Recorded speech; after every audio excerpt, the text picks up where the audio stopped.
Hello friends, welcome to my channel smart fashion studio. ఈరోజు వచ్చేసి నేను లెహంగా పైన క్రాప్ టాప్ కటింగ్ అనేది చూపించాను కదా, స్టిచ్చింగ్ ఈరోజు చూపించబోతున్నాను అనమాట.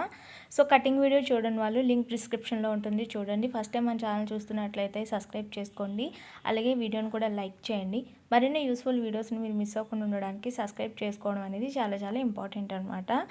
సో ఇది వచ్చేసి ఫస్ట్ మనం లైనింగ్ని అటాచ్ చేసుకోవాలి. ఫ్రంట్ పార్ట్ నేను ఒరిజినల్ పార్ట్ని తీసుకుని ఇలా వేసుకున్నాను. తిరగవేసింది కిందకు ఉండాలి, అసలు డిజైన్ పైకి వచ్చేటట్టు వేసుకుని దానిపైన ఇలా లైనింగ్ పీస్ని వేసుకొని ఇలా నెక్ చుట్టూ స్టిచ్ చేసుకోవాలన్నమాట. ఫస్ట్ అనేది నా వీడియోస్ రెగ్యులర్గా ఫాలో అయ్యే వాళ్ళకి ఇది ఎలా స్టిచ్ చేసుకోవాలి, లైనింగ్ని ఎలా అటాచ్ చేయాలి అనేది తెలిసే ఉంటుందన్నమాట.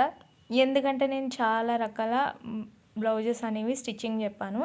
సో కటింగ్ ఒక్కటి తెలిస్తే చాలు, మీకు స్టిచ్చింగ్ ఆటోమేటిక్గా వచ్చేస్తుంది. పర్టికులర్గా మీరు స్టిచ్చింగ్ ఇలా చూసి ప్రతిదీ ప్రాసెస్ ఒకటే ఉంటుంది అనమాట. సో రెగ్యులర్గా ఫాలో అయ్యే వాళ్ళకి కొంచెం బోరింగ్గా కూడా ఉంటుంది, బట్ నేను తెలియని వాళ్ళు కూడా ఉంటారని చెప్పేసి స్టిచ్చింగ్ యాడ్ చేస్తున్నాను అనమాట. సో ఈ విధంగా స్టిచ్ చేసిన తర్వాత ఈ ఎక్స్ట్రా ఫ్యాబ్రిక్ ఏదైతే ఉందో దాన్ని ఫస్ట్ మనం కట్ చేసేసుకోవాలి. ఓకే, వీడియోని ఖచ్చితంగా లైక్ చేయండి. మీ సపోర్ట్ అండ్ లవ్ అనేది నాకు చాలా చాలా ఇంపార్టెంట్. అది సబ్స్క్రైబ్ చేసుకోవడం ద్వారాగా అలాగే లైక్ చేయడం ద్వారాగా ఇస్తారని నేనైతే మనస్ఫూర్తిగా కోరుకుంటున్నాను. సో ఈ విధంగా చిన్న చిన్న కట్స్ పెట్టుకోవాలి. పెట్టుకున్న తర్వాత ఇక్కడ చూడండి, ఈ చివరన అనమాట హిప్ దగ్గర ఇక్కడ ఇన్విజిబుల్ బెల్ట్ ఎలా వేయాలి అనేది ఒక వీడియో నేను ఆల్రెడీ చేశాను కదా. సో దాన్ని లింక్ డిస్క్రిప్షన్లో ఇస్తాను, చూసి వేసుకోండి. లేదు అంటే నార్మల్గా ఇలా ఉంచేసి నేను చూపించిన విధంగా ఒక 1/2 ఇంచ్కి స్టిచ్ అనేది చేసుకోండి. సో హిప్ బెల్ట్ అనేది ఖచ్చితంగా వేసుకుంటేనే అక్కడ స్టిఫ్గా ఉంటుంది, స్ట్రాంగ్గా ఉంటుంది అనమాట. లేదంటే నడుము దగ్గర మడత పడే ఛాన్స్ ఉంటుంది. సో ఆ వీడియోని ఒకసారి మీరు లింక్ ఓపెన్ చేసి చూస్తే ఇది ఎలా వేసుకోవాలి అనేది మీకు క్లియర్గా తెలిసిపోతుంది అనమాట. సో ఇప్పుడు దీనిపైన ఒక 1/2 ఇంచ్కి లైనింగ్ పైనే స్ట్రైట్గా స్టిచ్ వేసుకుంటూ వచ్చేయాలి. ఈ ఎక్స్ట్రా ఫ్యాబ్రిక్ ఏదైతే ఉందో దాన్ని మనం కట్ చేసేసుకోవాలన్నమాట. సో ఈ విధంగా కట్ చేసుకున్న తర్వాత చిన్న చిన్న కట్స్ కూడా పెట్టుకోండి. మనం అటువైపుకి రొటేట్ చేస్తాం కాబట్టి ఇది ఈజీగా రొటేట్ అవుతుంది.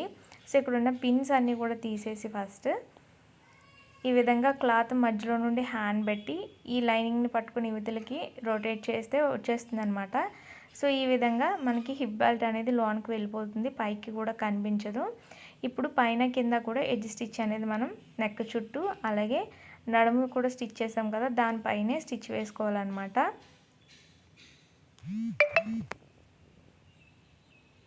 సో ఈ విధంగా ఎడ్జ్ స్టిచ్ అనేది నెక్ని సాగదీయకుండా లూజ్గా పట్టుకొని వేసుకోండి. సాగదీస్తే మనకి ఏమవుతుందంటే అక్కడ వదులైపోతుంది అనమాట, నెక్ జారే ఛాన్స్ ఉంటుంది. కాబట్టి మీరు అలా లాగి పెట్టకుండా ఫ్రీగా స్టిచ్ చేయండి. ఓకే, సో ఇలా స్టిచ్ చేసిన తర్వాత ఇలా నడుము బెల్ట్ దగ్గర కూడా మనం పైన స్టిచ్ చేసేసుకోవాలన్నమాట స్ట్రైట్గా. ఓకే, సో ఇది స్టిచ్చింగ్ అనేది మనకి పెద్ద ప్రాసెస్ ఉంటుంది, ఎక్కువ పని ఉంటుందంటే ఈ లైనింగ్ అటాచ్ చేయడమే అనమాట. సో లైనింగ్ అటాచ్ చేసేస్తే మనకి 75% బ్లౌజెసే కాదు ఏమైనా సరే స్టిచ్చింగ్ అయిపోయినట్టే అనమాట. సో ఇప్పుడు మొత్తం బ్లౌజ్ చుట్టూ లైనింగ్ పైన మిగతా అంటే షోల్డర్ దగ్గర నుండి ఈ సైడ్ జాయింట్ వరకు మనం ఈ లైనింగ్ని పైన స్టిచ్ చేసుకోవాలన్నమాట. ఓకే, సో ఇది నా ఫుల్లీ ఆటోమేటిక్ మిషన్ అనమాట. సో దీని గురించి మీకు పూర్తిగా తెలుసుకోవాలి అంటే కనుక నాకు కామెంట్లో చెప్పండి, నేను ఎంతకి తీసుకున్నాను, సో దీంట్లో ఏమేమి స్టిచ్చెస్ వస్తాయి, ఎలా స్టిచ్ చేయాలి, సో దీనికి అనే డౌట్స్ అన్నీ మీకు ఏమైనా ఉంటే కనుక, మీరు ఎవరైనా మిషన్ తీసుకోవాలి అనుకుంటున్నారు అయితే కనుక మీరు ఇచ్చే కామెంట్స్ని బట్టే నేను ఆ వీడియో చేస్తాను. సో ఎందుకంటే నేను ఎంత కష్టపడి వీడియో చేసినా ఒక 10 మంది 20 మంది అలా చూస్తే నాకు ఎందుకు ఎంత కష్టపడి చేస్తున్నాను అని అనిపిస్తుంది ఫీలింగ్ అనేది. సబ్స్క్రైబర్స్ అయితే 1000 పైనే ఉన్నారు, బట్ వ్యూస్ మాత్రం 50-40 వస్తున్నాయి.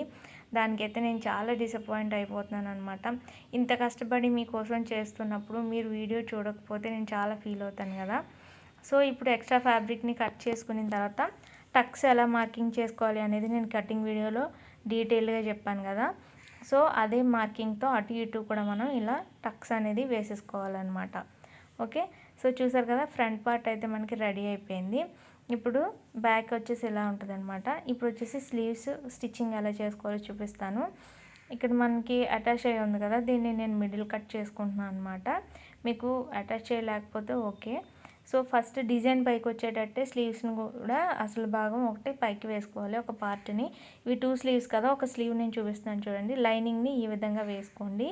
చూడండి ఇక్కడ మనం షేప్ తీసిన తర్వాత కట్ పెట్టాం కదా, కట్ అనేది ఇప్పుడు ఒక సైడ్ ఉంది కదా. దెన్ నెక్స్ట్ ఏంటంటే ఇక్కడ చిన్న ముక్క మనకి అతుకు పడుతుంది కాబట్టి ఇంకా నేను లైనింగ్ని మళ్ళీ స్టిచ్ చేసి అదంతా చేయకుండా మెయిన్ ఫ్యాబ్రిక్లోనే అది కలిసేటట్టు మార్కింగ్ చేసుకుంటున్నాను అనమాట. ఎంతవరకు తక్కువ వచ్చిందో ఇలా అసలు దాన్ని పెట్టి దానిపైన చూడండి ఎక్స్ట్రా ఎంతవరకు మనకి కావాలో అంత ఈ మెయిన్ ఫ్యాబ్రిక్ పైన మార్కింగ్ అనేది చేసుకోండి. ఇది చాలా ఈజీ టిప్ అనమాట. ఇంత చిన్న పీస్ని మళ్ళీ మనం అటాచ్ చేసే కన్నా ఇలా మెయిన్ ఫ్యాబ్రిక్లో కలిపేస్తే మనకి ఖర్చులోకి వెళ్ళిపోతుంది కాబట్టి ప్రాబ్లం ఉండదన్నమాట. ఎక్స్ట్రా నేను మెయిన్ ఫ్యాబ్రిక్ పైన మార్కింగ్ చేసుకున్నాను. సో ఈ టక్ అనేది వన్ సైడ్ వచ్చింది కదా, ఇంకొక స్లీవ్ని సేమ్ అలాగే వేసుకుని ఇక్కడ చిన్న కట్ పెట్టాం చూడండి. ఆ కట్ అనేది ఇటువైపుకి రావాలన్నమాట. ఇది ఇటువైపుకి ఒకటి ఇటువైపుకి ఇలా వచ్చేటట్టు మీరు లైనింగ్ని వేసుకొని స్టిచ్ చేసుకోవాలి. అప్పుడే మనకి బ్లౌజ్ పర్ఫెక్ట్గా ఉంటుంది అండ్ తేడా రాకుండా ఉంటుంది అనమాట. ఓకే, అటువైపుకి ఎలా అయితే మనం ఎక్స్ట్రా ఫ్యాబ్రిక్ తక్కువ వచ్చిందో దీనికి కూడా ఉంటుంది కదా, దాన్ని ఈ విధంగా మార్కింగ్ చేసుకుంటున్నాను అనమాట. సో ఇది. అండ్ నెక్స్ట్ వచ్చేసి మీకు ఏమైనా అర్థం అవ్వకపోతే నాకు కామెంట్లో చెప్పండి, ఓకేనా. ఇప్పుడు స్ట్రైట్గా ఈ చివరిని నేను స్టిచ్ చేసేసుకుంటున్నాను. మీకు చాలా అర్థమయ్యేటట్టే నేను వీడియో క్లియర్గా చూపిస్తున్నాను. నేను చెప్పేది మీకు అర్థం కాకపోయినా స్టిచ్చింగ్ చూస్తే అయినా మీకు క్లియర్గా అర్థమైపోతుంది అన్నమాట. దెన్ నెక్స్ట్ ఈ విధంగా కట్ చేసేసుకోవాలి ఈ ఎక్స్ట్రా ఫ్యాబ్రిక్ ఏదైతే ఉందో. నెక్స్ట్ వీడియోలో నేను long frock cutting and stitching video మీకు షేర్ చేయబోతున్నాను. సో అది మిస్ అవ్వకుండా ఉండాలి అంటే కనుక మీరు మన ఛానల్ తప్పకుండా సబ్స్క్రైబ్ చేసుకోండి. నేను వీడియో పెట్టినప్పుడు మీకు నోటిఫికేషన్ రావాలి అంటే చాలా చాలా ఇంపార్టెంట్ కదా. సో ఇది లెహంగా పైన అండ్ శారీస్ పైన, హాఫ్ శారీస్ పైన కూడా మీరు ఈ విధంగా స్టిచ్ చేసుకుంటే మీకు చక్కగా మల్టీపర్పస్ యూజింగ్ ఉంటుందన్నమాట. ప్రతి ఒక్కరికి ఇలాంటి బ్లౌజ్ ఒకటి మల్టీపర్పస్ ఏదైనా మీరు తీసుకోండి, ఫ్యాబ్రిక్ని ఇలా స్టిచ్ చేసి పెట్టుకోండి, అన్నింటి మీదకి యూజ్ అవుతుంది. సో ఈ విధంగా నేను ఏం చేస్తున్నానంటే దీనిపైన మళ్ళీ ఎడ్జ్ స్టిచ్ వేసేస్తున్నాను. Almost sleeves cutting and stitching కూడా ఒక వీడియో ఉంటుంది, అన్నీ కూడా మన ఛానల్లో ఉన్నాయి, ఒకసారి సెర్చ్ చేయండి. ఇప్పుడు చుట్టూ కూడా లైనింగ్ పైన మళ్ళీ స్టిచ్చింగ్ అనేది చేసుకోవాలి. ఈ స్టిచ్చింగ్ చేసేటప్పుడు లైనింగ్ అనేది చాలా ఇంపార్టెంట్ టిప్స్తో మీరు స్టిచ్ చేసుకుంటేనే ఏమవుతుందంటే తేడా రాకుండా ఉంటుంది. సో ఆ టిప్స్ అనేవి మన ఛానల్లో చాలా ఉన్నాయి, మీరు ఒకసారి సెర్చ్ చేస్తారని నేను అనుకుంటున్నాను. ఈ విధంగా కొంచెం అటు ఇటు అయినా కూడా సైడ్స్ ఫ్యాబ్రిక్ తక్కువ అయినా కూడా మీరేం భయపడాల్సిన పని లేదనమాట. ఈ విధంగా నేను ఎక్స్ట్రా ఫ్యాబ్రిక్ ఏదైతే ఉందో దాన్ని నేను కట్ చేసేసుకుంటున్నాను. సేమ్ ఇదే విధంగా ఇంకొక స్లీవ్ ఉంటుంది కదా, దాన్ని కూడా మీరు స్టిచ్ చేసేసుకోండి. నేను చెప్పిన పాయింట్ మిస్ అవ్వకుండా స్టిచ్ చేసుకుంటే సరిపోతుంది అనమాట. ఇక్కడ వచ్చేసి మరి ఎక్స్ట్రా ఫ్యాబ్రిక్ మార్కింగ్ చేసుకున్నాం కదా, అది కట్ అయిపోకుండా కొంచెం ఆ మార్కింగ్ దగ్గరగా కట్ చేసుకున్నాను అనమాట. ఇలా 2 స్లీవ్స్ని నేను స్టిచ్ చేసేసుకున్నాను. స్టిచ్చింగ్ అయిపోయిన తర్వాత చూడండి ఇది పాట్ నెక్ అనమాట. ఈ పాట్ నెక్ కటింగ్తో పాటు స్టిచ్చింగ్ కూడా కంప్లీట్గా నేను ఒక వీడియో చేస్తున్నాను, ఆ లింక్ మీకు డిస్క్రిప్షన్లో ఇస్తాను, ఒకసారి చెక్ చేయండి. ఈ పాట్ నెక్ డిజైన్ స్టిచ్చింగ్ ఎలా చేసుకోవాలి అనేది మీరు అందులో కటింగ్ అండ్ స్టిచ్చింగ్ వీడియో చూడొచ్చు అనమాట. సెపరేట్గా డీటెయిల్డ్గా పెట్టాను. ఇప్పుడు ఇవి షోల్డర్ జాయిన్ చేసేసుకున్న తర్వాత ఫ్రంట్ పార్ట్ బ్యాక్ పార్ట్ కూడా సో స్లీవ్ని అటాచ్ చేయాలన్నమాట. ఈ స్లీవ్ని మిడిల్ పాయింట్ దగ్గర షోల్డర్ మిడిల్కి అటాచ్ అయ్యేటట్టు పెట్టుకొని ఇలా ఒకసారి చెక్ చేసుకోండి కరెక్ట్గా సరిపోతుందా లేదా అని.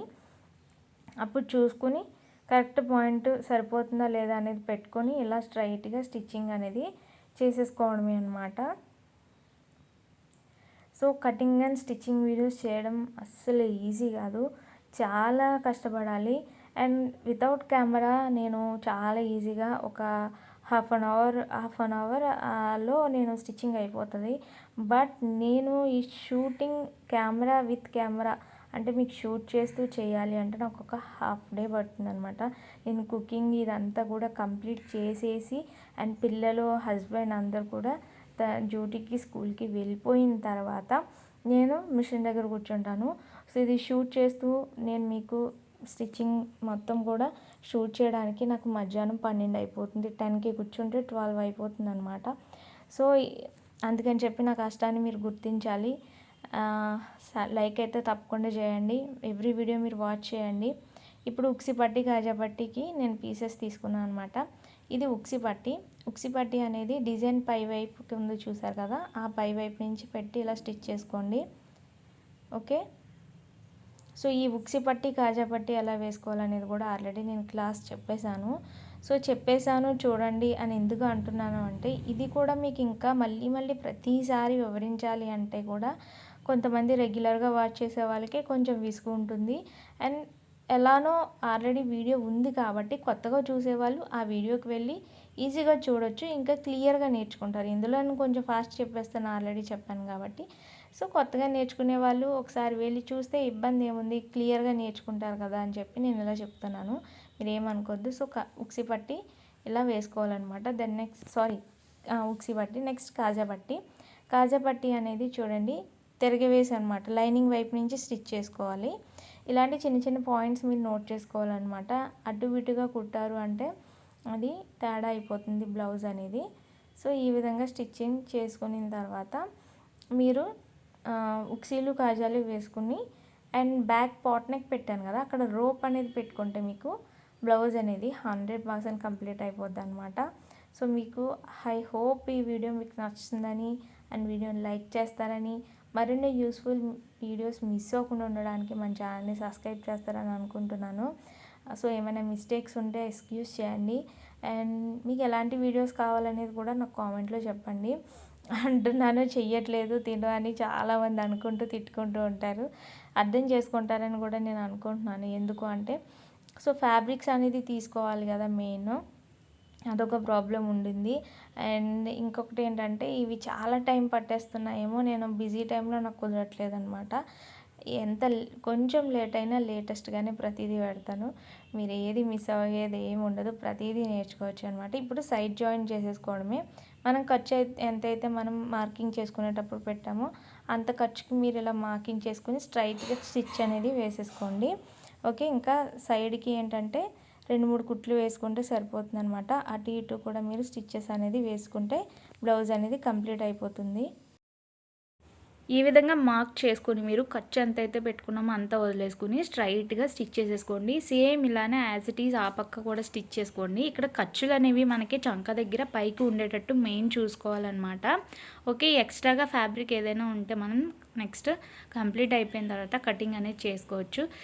సేమ్ నేను ఆ పక్క కూడా ఇలా అటాచ్ చేస్తాను, చూసారు కదా. ఈ విధంగా పాట్ నెక్ అనేది బ్యాక్ వస్తుంది. ఇక్కడ మీరు రోప్స్ అనేది వేసుకోండి. ఫ్రంట్ చూస్తే ఇలా ఉంటుందన్నమాట. ఇది వాళ్ళ వీడియో. ఐ హోప్ ఈ వీడియో మీకు నచ్చుతుందని. Thanks for watching and keep watching my channel. And long frock cutting and stitching video కోసం మన ఛానల్ని సబ్స్క్రైబ్ చేసుకోండి, నోటిఫికేషన్ మిస్ అవ్వకుండా ఉంటారు. ఓకేనా.